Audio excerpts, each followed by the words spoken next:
하나님 말씀 역대하 3장 1절에서 17절까지의 말씀입니다. 이제 성전 건축이 시작되는 그러한 내용이 기록되어 있습니다. 우리는 솔로몬에 대해서 어떻게 생각하시고 가장 먼저 무엇이 떠오르나요? 그 여인들의 아이를 지혜롭게 판결하는 그 모습도 기억이 나고요. 하나님께서 1000번째 이후에 무엇을 줄까라고 했을 때 듣는 마음을 구했던 그 솔로몬의 모습도 우리는 기억이 납니다. 하지만 이 솔로몬 하면 가장 중요한 건 바로 성전 건축에 있어요. 우리가 어제 말씀에서 여호와를 위하여 내가 성전을 짓겠다. 하나님을 위한 목적, 하나님을 위한 마음. 아버지 다윗이 끝내 짓지 못했던 그 성전, 그러나 솔로몬은 하나님을 향한 간절한 마음을 담아 진심을 담아 건축에 참여하게 됩니다. 그냥 단순히 이렇게 지어라라고 한 게 아니라 그 어떤 그런 현상들을 보고 상황들을 보면 솔로몬이 직접 그 모든 부분에 함께하며 그의 인생에 있어서 가장 중요했던 그 통치 초반 그 시기에 하나님을 향한 이 성전 건축으로 믿음으로 나아갔던 그런 모습을 보게 되어집니다. 1장부터 9장까지가 이제 솔로몬의 이야기인데요. 그 중심이 거의 다 성전 건축입니다. 이 성전의 구조에 관한 것이 오늘 1절에서 7절까지 나와 있고요. 이제 8절부터 5장 1절까지가 성전의 비품에 관한 내용입니다. 이 성전에 관한 내용 들으면 어떠세요? 잘 은혜가 되는 하나님의 말씀이지만 도대체 이게 뭔가라고 생각하면서 직접 좀 그려보고 이러면 좀 입체적으로 다가올 수 있는데 도대체 이건 무엇인가라는 생각을 우리는 하게 되죠. 저는 이제 교회 사역을 하다 보니까 전에 교회에서도 그렇고 여기 와서도 그렇고 연주회나 어떤 음악회에 초대를 받아서 가는 경우들이 있어요. 사실 저는 음악을 잘 몰라요. 가면 그냥 좋구나, 좋은 음악이구나. 가끔 가다가 누군가는 뭐 실수했다 뭐 이런 얘기도 하는데 실수했는지 안 했는지 저는 전혀 몰라요. 그냥 좋은 음악을 듣고 좋은 것이구나라고 하죠. 그런데 정말 클래식을 사랑하고 음악을 사랑하고 또 연주회를 좋아하시는 분들은 어때요? 그곳에 가면 막 가슴이 뛰죠. 너무 좋은 거죠. 거기서 음악을 듣고 정말 감동해서 그렇게 기쁨 가운데서 그 모든 연주회를 보게 되죠. 그러나 저는 잘 모르니까 그냥 좋구나라고 하고 그렇게 듣게 됩니다. 어제는 제가 운동을 집에 자전거를 하나 들여놔서 사이클을 하나 들여놔서 이제 운동을 하는데 야구를 보면서 주로 운동을 하거든요. 저희 아이가 자꾸만 질문을 해요. 아웃은 뭐야? 뭐 볼넷은 뭐야? 땅볼은 뭐야? 삼진은 뭐야? 그럼 조금 짜증이 나기 시작해요. 근데 저는 이제 그 야구를 보면서 그 모든 그런 상황들을 다 이해하니까 너무 재밌죠. 그러나 저희 아이의 입장에서 그 야구를 보면 도대체 뭐가 뭔지 모르는 것처럼 우리가 이 성전에 대해서도 정말 그 레위인들의 마음, 이 레위인들은 얼마나 감격하겠어요. 이스라엘 사람들은 이 성전이라는 얘기만 하면 얼마나 가슴이 뛰겠어요. 가슴이 막 벅차오르겠죠. 우리가 이제 그 포로 생활 가운데서 너무나도 힘들었던 그 순간을 기억하며 있는 그런 상황 가운데서 이 성전이라는 것만 나와도, 이 기물만 나와도, 뭔가 이 성전이라는 말만 들어도 그들의 마음은 가슴이 뛰기 시작했다. 너무나 잘 알고 있는 내용, 정말 행복한 그 내용이기 때문에 그러한 관점으로 우리가 좀 생각을 하고 말씀을 보면 우리의 가슴도 좀 벅차지 않을까, 그런 생각을 해보게 됩니다. 먼저 1절을 보면요, 1절과 2절은 성전의 터와 건축 시기에 대해서 말씀하는데요. 1절에 보면 솔로몬이 예루살렘 모리아산에 여호와의 전 건축하기를 시작하니 그곳은 전에 여호와께서 그의 아버지 다윗에게 나타나신 곳이요 여부수 사람 오르난의 타작마당에 다윗이 정한 곳이라. 이 성전이 태워진 터에 대해서 지금 이야기하는데 그냥 단순한 부지가 아니다, 의미가 있다라는 것을 말해요. 이곳은 먼저 믿음의 조상 아브라함이 아들 이삭을 바친 그 번제를 드린 그 장소이죠. 물론 실제로 드리려 했지만 하나님께서 그걸 막으시고 어린 양을 준비해 주셔서 여호와 이레, 그 하나님의 이름이 드러난 그 장면을 우리는 상상해 보아야 하는 것이죠. 하나님께서 그 어린 양을 준비해 주심으로 그 어린 순양이 결국 누구를 상징하고 있습니까? 우리의 죄를 대신 짊어지실 예수 그리스도를 상징하고 있다.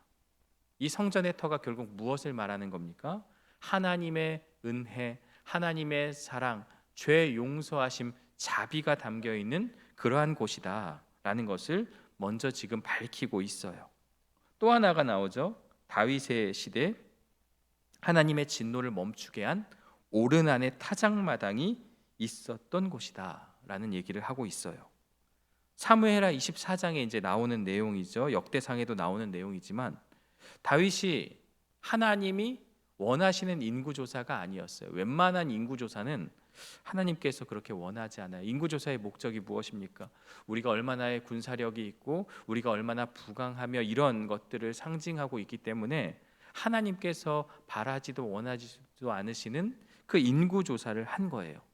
그러니까 하나님께서 세 가지 옵션을 주시죠. 너 7년간 대적에게 7년간 땅의 기근이 계속될래. 역대기에는 3년이라고 나오죠. 그리고 또한 무엇입니까? 3개월 동안 대적에게 쫓길래, 아니면 3일 동안 전염병의 심판을 받을래. 사실 저라도 이제 짧고 굵게 가기 위해서 3일간의 온역을 택하겠지만 다윗이 이런 말을 하죠. 여호와의 손에 빠지기를 원합니다. 뭐 해석의 차이는 있지만 어쨌든 대적의 손이라기보다는 이제 하나님의 심판을 받겠다라는 것, 또 하나는 뭐 하나님께 모든 것을 맡긴다, 그런 의미도 될 수 있겠죠. 결국 이제 전염병이 생기고 다윗이 오르난의 타작마당에서 번제를 드려요. 이 번제를 드리고 하나님이 받는 순간 질병이 멈췄습니다. 역시 이곳이 바로 하나님의 자비와 용서와 은혜가 있는 장소다. 그것을 바로 모리아산과 이 오르난의 타작마당을 통해서 이곳이 그냥 세워지는 성전의 터가 아니라 하나님의 자비와 은혜와 임재가 있었던 의미 있는 곳이다라는 것을 분명하게 알려주고 있어요. 2절은 무엇을 이야기하고 있습니까? 이 성전이 지어졌던 시기, 언제 시작되었는가라는 것을 말하고 있어요. 왕위에 오른 지 넷째 해 둘째 달 둘째 날 건축을 시작하였더라. 이렇게 한글로 쓰여니까 이게 사실 좀 헷갈리죠. 그러니까 솔로몬이 이제 왕위에 오르고 4년째 2월 2일에 성전을 지었다. 이렇게 생각하면 좋을 것 같습니다. 그렇다면 이제 바로 지은 게 아니죠. 이제 한 4년 정도에 되는 시간을 준비했다는 거죠. 다윗이 준비했지만 이제 솔로몬도 이것을 짓기 위해서 열심을 다했다라는 것을 우리가 간접적으로 생각해 볼 수 있죠. 열왕기상 6장 1절에 보면요, 출애굽한 후 480년이라고 해요. 그렇다면 BC 한 996년쯤 되는데요. 이러한 시기에 그가 이 성전을 지었다라는 것을 역사적으로 지금 이야기하고 있는 것이죠. 3절에 보면 솔로몬이 하나님의 전을 위하여 놓은 지대는 이러하니 옛날에 쓰던 자로 길이가 60규빗이요 너비가 20규빗이며. 이스라엘에는 이제 두 가지 측정법이 있었던 것으로 보여요. 이제 규빗인데 기존에 쓰던 규빗이 있고 새롭게 쓰는 규빗이 있는 것이죠. 시대가 흐르면서 어떤 측량하는 그런 기준이 좀 달라졌다라고 볼 수 있어요. 팔꿈치부터 이 가운데 손가락 끝까지가 이제 규빗이라는 건데, 이거 사람마다 조금 다를 수 있잖아요. 물론 다 성인을 기준으로 했겠지만 조금 뭐 키가 크고 또 팔이 긴 사람이 있고 또 짧은 사람이 있고, 그런데 대략적으로 이제 한 45cm 정도, 뭐 한 50cm 그 정도로 볼 수 있어요. 이 옛날에 쓰던 자라는 말이 무엇을 말하냐면 옛날의 측정법은, 그리고 오늘날 측정법은, 그러니까 지금 측정법이 시대가 지나면서 좀 더 정교해지지 않았나라는 것을 생각해 볼 수 있죠. 그것을 지금 말하고 있고요. 이제 4절에는 낭실이라는 것이 나오고 5절에서 7절은 대전, 그리고 8절에서 14절은 지성소에 관해서 말씀하고 있어요. 이 낭실과 대전, 지성소, 낭실은 현관을 말하고 대전은 성소를 말하죠. 그리고 지성소가 가장 길게 쓰여져 있어요. 길게 쓰여졌다는 것은 무엇을 말하는 걸까요? 그만큼 지성소가 그 모든 것들 중에서 가장 중요하다. 왜냐하면 하나님을 만나는 곳, 하나님의 은혜가 임하는 곳, 하나님께서 만나 주시겠다고 한 그곳이기 때문에 지성소를 조금 더 길게 설명했다라고 우리가 생각해 볼 수 있습니다. 이 4절을 보면요, 그 성전 앞에 있는 낭실의 길이가 성전의 너비와 같이 20규빗이요 높이가 120규빗이요 안에는 순금으로 입혔으며, 병행 구절인 열왕기상 6장을 보면 길이와 너비는 같아요. 그런데 높이가 30규빗에서 120규빗으로 커졌습니다. 의문을 갖죠. 왜 이렇게 커졌을까? 15절로 가볼까요? 15절에 가면 기둥의 높이가 35규빗이요 라고 나와요. 이제 기둥의 높이가 있으니까 결국 무엇입니까? 그 기둥의 높이를 생각하고 결국 무엇입니까? 그것을 이제 수용하기 위해서 높이를 조금 높은 것은 아닌가, 그냥 그렇게 좀 생각을 해볼 수가 있는 것이죠. 정확하진 않지만 그냥 우리가 그렇게 좀 생각해 볼 수가 있겠습니다. 5절에서 이제 7절은요, 이제 성소에 관한 이야기인데요, 화려하게 만들겠다고 한 것처럼 중요한 건 금이라는 것이 계속 나와요. 순금 막 금으로 입히고 꾸며 화려하게 하였고 금으로 들보와 문지방과 벽의 그룹들을 아로 새겼더라. 이 순금이라고 하는 것은 화려하게 뭔가 아름답게 짓는 그런 의미도 있지만 불순물이 사라진 뭔가 순결하고 거룩함이라는 상징도 있잖아요. 그래서 그 성전 안에, 그 성소 안에 그 모든 것들도 아름답게 또 금으로 그렇게 덧입히고 그렇게 꾸몄다라는 것을 볼 수가 있습니다. 8절에서 14절은요, 지성소에 관해서 이야기를 하고 있어요. 특별히 여기에는 몬 무게가 금 50세겔이요 막라고 이렇게 이야기하면서 하나하나 지성소에 대해서도 정말 자세하게 이야기하고 있습니다. 그런데 이 지성소에서 가장 중요한 곳이 무엇이겠습니까? 바로 언약궤가 될 수 있겠죠. 10절에 보면 지성소 안에 두 그룹의 형상을 새겨 만들어 금으로 입혔으며, 11절 두 그룹의 날개 길이가 모두 20규빗이라. 이 그룹과 그 날개, 그 모든 것들을 지금 이야기하고 있는데요, 하나님께서 모세에게 이렇게 말씀하죠.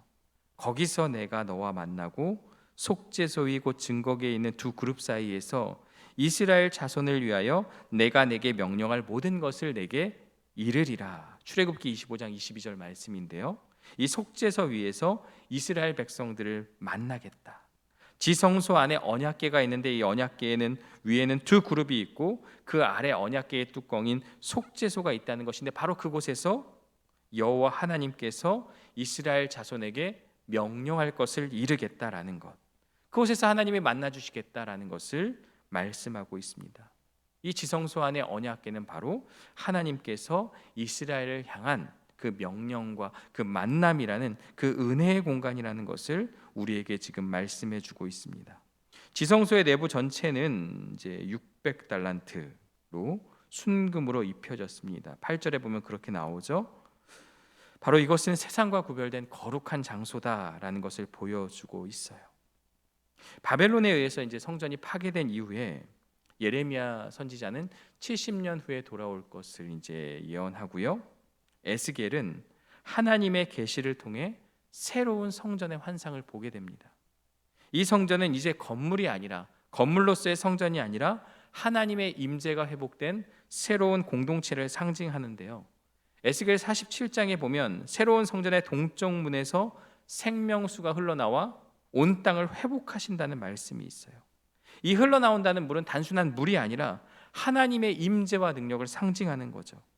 구약의 성전은 예루살렘이라는 특정한 장소에서 물리적인 건물이었고, 사람이 나아가야만, 대제사장만이 그곳에서 하나님을 만날 수 있고 경험할 수 있고 하나님의 음성을 들을 수 있었지만, 그런데 에스겔이 본 환상에서는 성전의 물에서 물이 흘러나와 점점 더 깊은 강을 흐르고 발목과 무릎, 허리까지 차오르다가 마침내 건널 수 없는 큰 강이 되고 그 강물이 닿는 곳마다 죽은 것들이 살아나며 온갖 샘물이 번성하고 강가에는 치료하는 열매를 맺는 나무들이 맺혀질 것이다.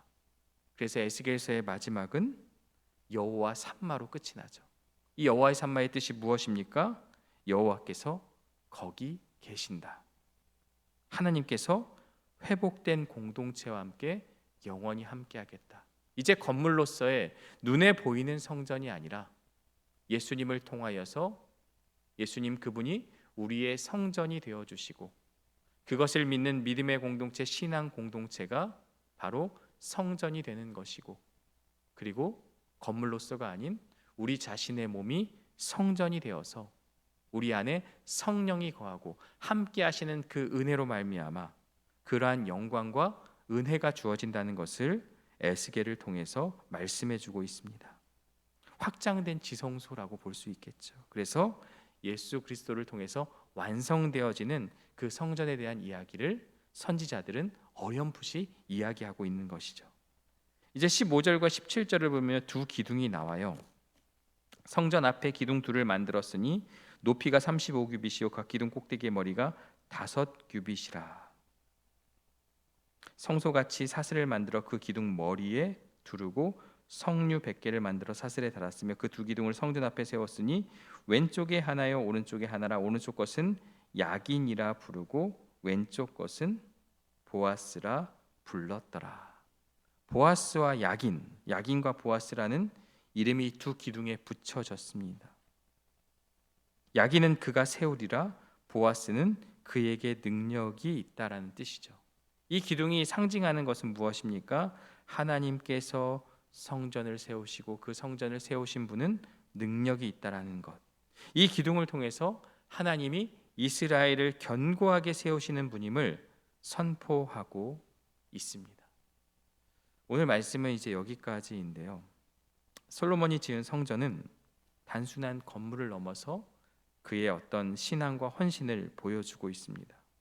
규모와 재료가 엄청납니다. 성소의 내부와 모든 곳들은 금으로 덮여 있었고 벽은 보석으로 장식되었고 사용된 노새 양은 헤아릴 수가 없어요. 솔로몬은 가장 귀하고 아름다운 것만을 선별하여 하나님께 바쳤습니다. 그렇다고 이 말씀을 문자적으로 적용해서 오늘날의 성전은 보이는 건물로서의 교회다라고 생각하고 더 화려하게, 더 최고의 것으로 어떤 그런 과도한 헌신을 요구하여서 교회의 어떤 건물에 대해서 치장하거나 그것을 화려하게 꾸며서 보여지는 건물로서의 지금 성전을 말하는 것이 아닙니다. 여기서 말하는 그 솔로몬이 열심을 다해서 최고의 것을 드렸던 것은요, 하나님을 위하여라는 분명한 목적이 있었고요, 하나님의 계획대로 이루어진 것이고요, 하나님의 뜻 가운데서 그 성전을 지었던 것입니다. 오늘날에는 건물로서의 성전 없죠. 바로 성도인 우리, 예수 안에 있는 우리 공동체가 바로 모든 성도들이 하나하나가 성전이 되어지는 것이죠. 그렇다면 무엇을 말하는 것입니까? 화려한 재료, 순금, 이 모든 것들은 보여지는 어떤 그러한 물질적인 그런 측면이 아니라 순수함과 거룩함으로 우리가 적용해 볼 수 있어요. 오늘 우리는 우리의 삶의 모습이 정말 거룩하게, 하나님이 보시기에 거룩한 모습으로 나아가고 있는가라는 것을 먼저 질문을 던져보는 것이죠. 그러면서 또 하나, 내가 하나님을 위해 무엇을 하였는가라는 것, 이것을 우리가 먼저 생각하지 않아야 합니다. 하나님께서 세우시고 하나님께서 능력이 되시는데 내가 과연 하나님을 위해서 무엇을 하였는가를 생각하기 이전에 하나님이 나에게 무엇을 하였는가. 솔로몬이 성전을 지은 것도, 그 성전의 지은터도 하나님의 은혜와 자비가 임하였다는, 하나님이 우리에게 하신 그 일을 생각하고 지었습니다. 오늘 우리도 하나님께서 많은 은혜와 자비를 주셨죠. 그런데 우리는 항상 지금까지의 삶을 돌아보니 내가 하나님을 위해서 이만큼을 하였다라고 생각할 때가 있어요. 바로 그 순간에 어떻게 되냐면 교만이 들어오게 됩니다. 본전 생각이 나기 시작해요. 내가 하나님께 이만큼 했으니까 하나님 나에게 복 주셔야죠. 그런 본전 생각이 나요. 그런데 바울이 뭐라고 얘기합니까? 내가 이미 한 일, 곧 뒤의 것은 어떻게 한다고요? 다 잊어버리고 무엇을 위해서 나아간다고요? 앞의 것, 표대를 향하여 그리스도의 장성한 분량까지 나아가겠다고 바울은 그렇게 이야기하고 있습니다. 우리의 삶에 있어서 우리가 한 일 참 중요해요. 헌신 중요해요. 하지만 하나님이 하셨다. 몇 주 전 우리 심기태 장로님의 이제 선교 보고를 듣고 그 말씀을 하셨잖아요. 하나님이 하셨다. 나는 정말 할 수 없지만 하나님이 하셨다.